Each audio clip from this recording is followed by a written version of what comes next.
আসসালামু আলাইকুম। প্রাচীন বৌদ্ধ বিহারে আপনাদেরকে স্বাগতম। আপনারা এখন যে ভিউজটা দেখতেছেন এটা হলো মুন্সিগঞ্জ প্রাচীন বৌদ্ধ বিহার। অতি পুরান একটা নিদর্শন। এখানে অনেক আগে খোদাই করে এই নিদর্শনটা বের করা হয়। এইটার নাম বৌদ্ধবিহার। এখানে আপনি পুরানো দিনের সেই পুরান বিল্ডিংটি দেখতে পাবেন এবং নানান রকম ঔষধি গাছগাছাড়া পাবেন। আপনারা এখানে আরও দেখতে পাবেন নানান রকমের হাঁটার এবং বসার বাঁশের মতো করে একটা তৈরি করা মাচা, যেগুলো আসলে বাঁশ না, সিরামিক্সের দেওয়া তৈরি। ওই দেওয়ালটাতে বসবেন না, একটা লোক বসে আছে, তাকে মানা করার পরেও।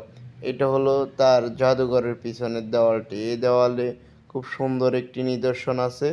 অবশ্যই জাদুঘরের সাইডটা দেখে আসবেন। কারুকাজটা দেখতে আসলেই অসাধারণ একটা সৌন্দর্য। এখানে একটা ছোট্ট পুকুর আছে যেখানে মাছ চাষ করে।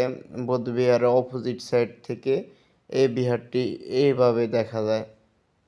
আপনারা খুব সুন্দরভাবে ছোট্ট পরিসরে এই ট্যুরটা দিতে পারেন।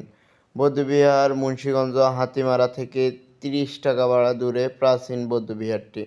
আপনারা যারা আসতে ইচ্ছুক অবশ্যই আসবেন। এখানে আসলে নানান রকম ঔষধি গাছ গাছাড়া সহ কী গাছ কী রোগে ব্যবহার করা যায়, কীভাবে ব্যবহার করা যায়, কোন গাছের কী পাতা না কী ব্যবহার করতে হয় তা ডিটেলে লেখা আছে।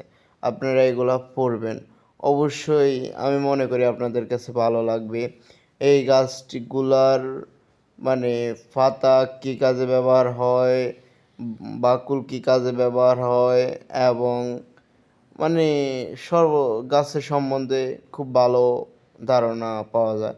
আপনারা যারা বাচ্চা নিয়ে ঘুরতে যান অথবা বাচ্চাকে শেখাতে চান কিছু, তাদের জন্য অন্যতম একটি জায়গা হতে পারে এই প্রাচীন বৌদ্ধবিহারটি। প্রাচীন এই বৌদ্ধবিহারে নানান রকম গাছ, ঔষধি গাছগাছাড়া আছে। সেখানে আছে সবুজ প্রাকৃতিক ঘেরা এই বৌদ্ধবিহারটি। আসসালামু আলাইকুম।